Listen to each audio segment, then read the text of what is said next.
Dear students, as you know that class 10 CBSE board examination is fast approaching and it will be held on 26th of Feb. So I am here with integrated English grammar. Very important questions that may prove beneficial to you. So keep watching, like, share, subscribe, comment, and if you have any doubt, you may type that doubt in the comment section. So let's start the video.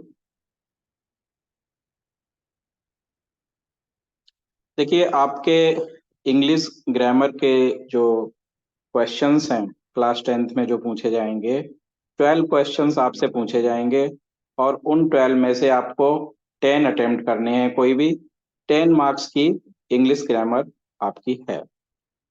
तो पहला question देखते हैं। Fill in the blank by choosing the correct option to complete the sentence. अब इसमें आपको sentence को complete करना है। The boys blank space to my lecture since 8 o'clock this morning. देखिए ये क्वेश्चंस जो होते हैं ट्रिक बेस्ड क्वेश्चंस होते हैं और ट्रिक के बेस पे आपको इनको सॉल्व करना होता है।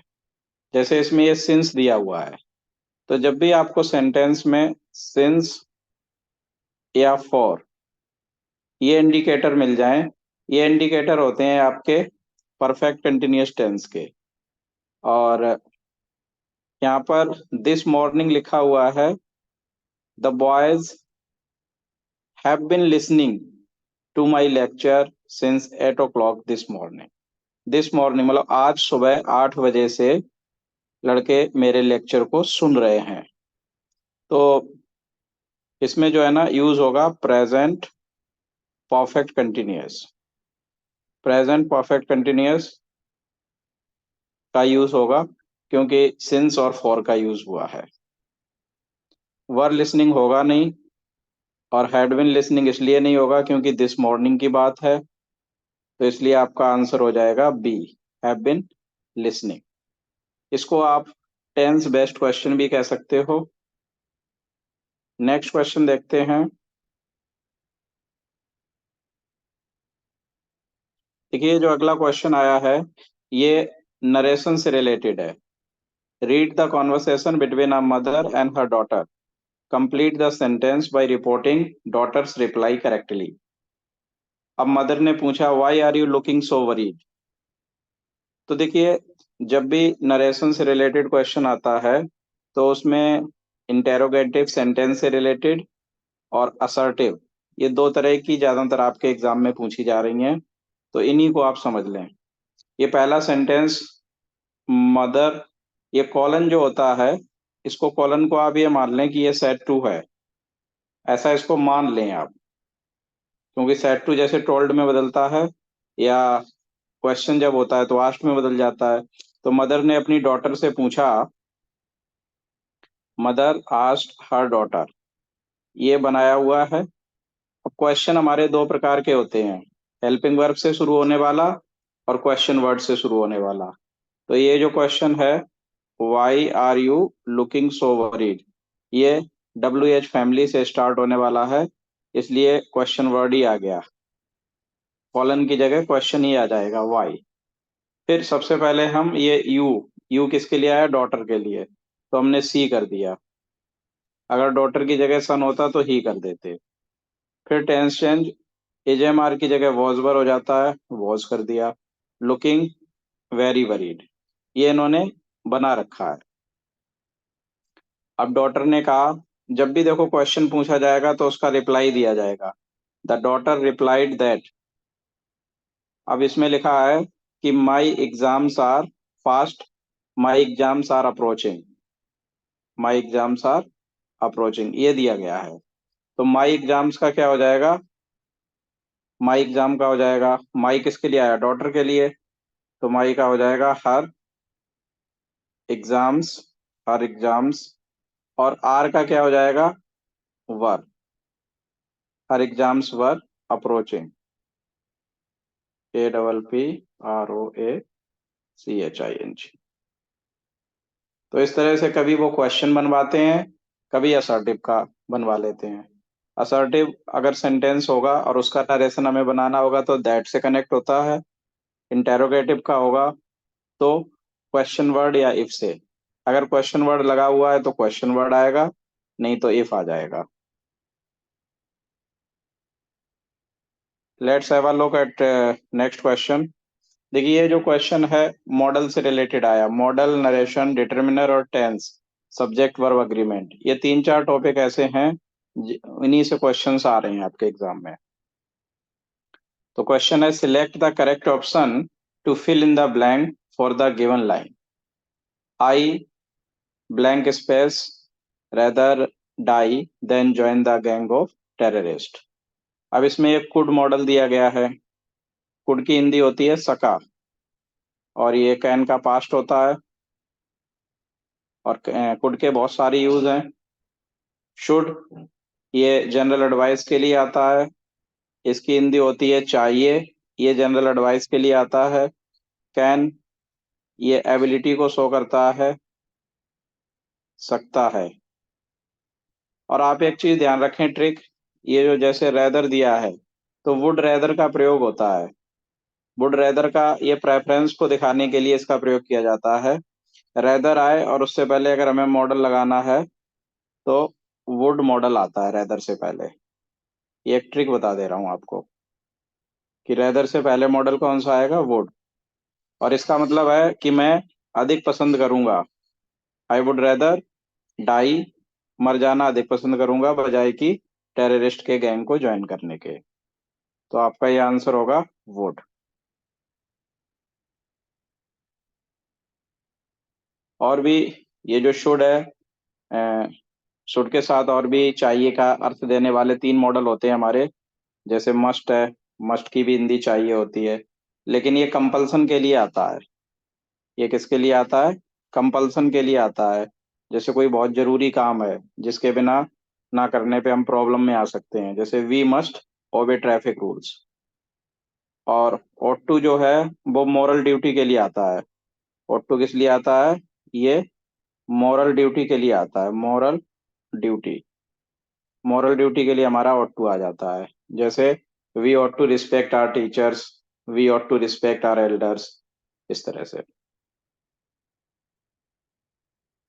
नेक्स्ट क्वेश्चन देखते हैं। ये देखिए स्पॉटिंग एरर वाला क्वेश्चन आ गया। Select the option that identifies the error and supplies the correction for the following line.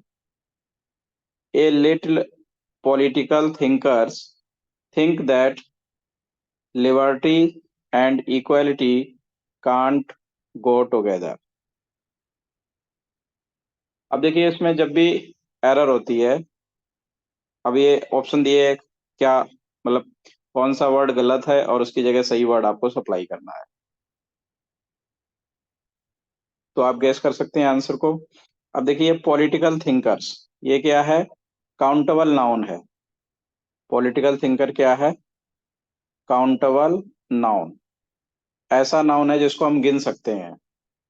तो काउंटेबल नाउन से पहले लिटिल का प्रयोग नहीं होता। लिटिल का प्रयोग होता है अनकाउंटेबल नाउन से पहले। इसलिए हमें ये पता चल गया कि जो हमारा आंसर है वो ये है सी। और ए लिटिल की जगह क्या हो जाएगा, सम हो जाएगा। सम पॉलिटिकल थिंकर्स, कुछ राजनीतिक विचारक जो हैं वो सोचते हैं कि लिबर्टी और इक्वलिटी एक साथ नहीं जा सकते। तो ये एक तरह से जो एरर थी, ये डिटरमिनर से रिलेटेड एरर थी। डिटरमिनर, डिटरमिनर से भी क्वेश्चंस आ रहे हैं, तो ये डिटरमिनर से रिलेटेड एरर थी। सम का प्रयोग दोनों से पहले हो जाता है, काउंटेबल से पहले भी और अनकाउंटेबल से पहले भी, लेकिन जो लिटिल है वो अनकाउंटेबल से पहले आता है। नेक्स्ट क्वेश्चन देखते हैं। ये जो क्वेश्चन है ये 10 से रिलेटेड क्वेश्चन आ गया, और इससे रिलेटेड मैं आपको बिल्कुल आसान ट्रिक बता देता हूँ। क्या ट्रिक होती है, जैसे ये क्वेश्चन दिया गया है, क्वेश्चन कह रहे हैं complete the given sentence by filling in the blank with the correct option. They met you, वे मिले आपसे एट नाइट, रात में, after you blank space your work. तो देखिए, जो ये आफ्टर होता है, जब भी पास्ट के सेंटेंस हमारे आफ्टर से जुड़े हों, तो आप हमेशा ध्यान रखें, आफ्टर माने बाद में, तो पास्ट परफेक्ट होगा बाद में। और जब पास्ट परफेक्ट बाद में हो गया, तो पहले क्या आएगा? Past indefinite, second form. और जब वो बिफोर से कनेक्ट है, तो बिफोर का मतलब क्या होता है? पहले। तो पास्ट परफेक्ट होगा पहले, हैड और थर्ड फॉर्म आएगी आपकी पहले, और बाद में क्या आ जाएगी? Second form. ये रूल ध्यान रखें, और ये बहुत ही इंपॉर्टेंट रूल है, इससे एग्जाम में आपके क्वेश्चंस पूछे जाते हैं। तो जब आफ्टर ये दिया है, आफ्टर के बाद क्या आएगा? हैड और थर्ड फॉर्म। और हैड और थर्ड फॉर्म वाला ऑप्शन हमारा कौन सा है? A, had finished. They met you at night, वे रात में आपसे मिले, after you had finished your work, जब आप अपना वर्क फिनिश कर चुके थे।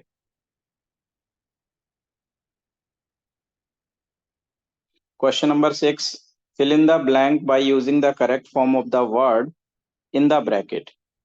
अब देखिए, ये जो क्वेश्चन आया है आपका, ये आया है सब्जेक्ट सब्जेक्ट वर्ब अग्रीमेंट से रिलेटेड क्वेश्चन आ गया ये। Subject verb agreement, subject verb agreement से रिलेटेड क्वेश्चन आया है ये। और इसमें आपको ये ध्यान रखना है, जैसे ये दिया है इन एडिशन टू, तो आपको ध्यान रखना है कि इन जब दो सब्जेक्ट हमारे, जैसे दो सब्जेक्ट हमारे जुड़े हों किससे? इन एडिशन टू से, टुगेदर विद से, टुगेदर विद, या अलोंग विद से जुड़े हों, अलोंग विद, या वो जुड़े हों आपके एक्सेप्ट से, एक्सेप्ट से, अकम्पनीड बाई, गवर्नड बाई, इनसे जुड़े हों, तो जो वर्ब आती है हमारी, वो फर्स्ट सब्जेक्ट के अकॉर्डिंग आती है। जो पहला सब्जेक्ट होता है, जैसे पहला सब्जेक्ट क्या है इसमें? क्रिस है, तो क्रिस सिंगुलर है, प्लेज हो जाएगा, plays. Chris in addition to his brother Jack plays hockey on Saturday. अपने ब्रदर जैक के अलावा क्रिस जो है वो सैटरडे को हॉकी खेलता है। तो सब्जेक्ट वर्ब एग्रीमेंट में रूल काफी पूछ लेते हैं। एज वेल एज भी आ जाता है इसमें। जब एज वेल एज से दो सब्जेक्ट हमारे जुड़े हों, तो वर्ब किसके अकॉर्डिंग आएगी? वर्ब आएगी हमारी फर्स्ट सब्जेक्ट के अकॉर्डिंग। जैसे एक एग्जांपल के थ्रू देखते हैं, as well as he as well as I is guilty. अब देखिए, यहाँ पर दो सब्जेक्ट हैं, वो आपके एज वेल एज से जुड़े हैं, एज वेल एज से दो सब्जेक्ट जुड़े हैं, तो ये वर्ब किसके अकॉर्डिंग आएगी? ये फर्स्ट सब्जेक्ट के अकॉर्डिंग आएगी। तो यहाँ पर ये जो इज आया है, वो ही के अकॉर्डिंग आया है। ऐसे ही इन एडिशन टू है, अलोंग विद है, इन सभी केस में आपको ध्यान रखना है। क्वेश्चन नंबर 7 देखते हैं। ये फिर आ गया नरेशन बेस्ड क्वेश्चन है, और इसमें इन्होंने दिया है report the dialogue between a doctor and a patient by completing the sentence. Doctor ने पहले कहा कि you should take this medicine every day, तुम्हें ये दवाई रोज लेनी चाहिए। पेशेंट ने कहा should I take it before dinner और आफ्टर डिनर, डिनर के पहले लूं या डिनर के बाद? डॉक्टर ने कहा no, you should take it after breakfast, breakfast के बाद लेना है। तो अब देखते हैं इसको। पहला सेंटेंस तो बना दिया है, the doctor advise the patient that he should take that medicine every day. देखिए, दिस का दैट हो गया, क्योंकि ये अदर चेंज होते हैं। कुछ नियरनेस शो करने वाले वर्ड्स होते हैं, जो डिस्टेंस शो करने वाले वर्ड्स में चेंज हो जाते हैं। जैसे दिस का दैट हो जाता है, दीज का दोज हो जाता है, हेयर का देयर हो जाता है, और टुडे का दैट डे हो जाता है, एस्टरडे का द प्रीवियस डे हो जाता है, टुमारो का द नेक्स्ट डे हो जाता है। ये चेंजेज आपको नरेशन में करने ही है। तो ये पहला बना दिया। फिर पेशेंट ने क्वेश्चन पूछा, the patient further asked if he should take it before dinner or after dinner. The doctor replied negatively. देखिए, जब भी नो दिया हो ना, तो नेगेटिवली लिखो, यस दिया हो तो पॉजिटिवली लिखो। The doctor replied negatively and then said that, that तक इन्होंने लिख दिया है, तो यू का क्या हो जाएगा? He he should take it, he should take it, he should take it after breakfast, after breakfast. ये आंसर आपका बनेगा और इसके लिए आपको 1 मार्क मिलेंगे। इसमें लिखना है आपको he should take it after breakfast, क्योंकि यू का बन गया ही। नेक्स्ट क्वेश्चन देखते हैं। इसमें भी हमें एरर ढूंढनी है। Identify the error in the given sentence and supply the correction. Some guys like to fights on even playing grounds. तो देखिए, इसमें जो एरर है वो फाइट्स की जगह फाइट हो जाएगा। ये जो फाइट्स लिखा है इसकी जगह हो जाएगा फाइट। क्यों हो जाएगा? क्योंकि टू के बाद जो है ना फर्स्ट फॉर्म का यूज होता है, टू के बाद फर्स्ट फॉर्म का यूज होता है और इसको इन्फिनिटिव कहते हैं। अब यहाँ पर टू के बाद ये एस और एस फॉर्म लगा दी है, वही मिस्टेक हो गई। तो टू गोज नहीं होगा, ऐसे ही टू फाइट्स नहीं होगा।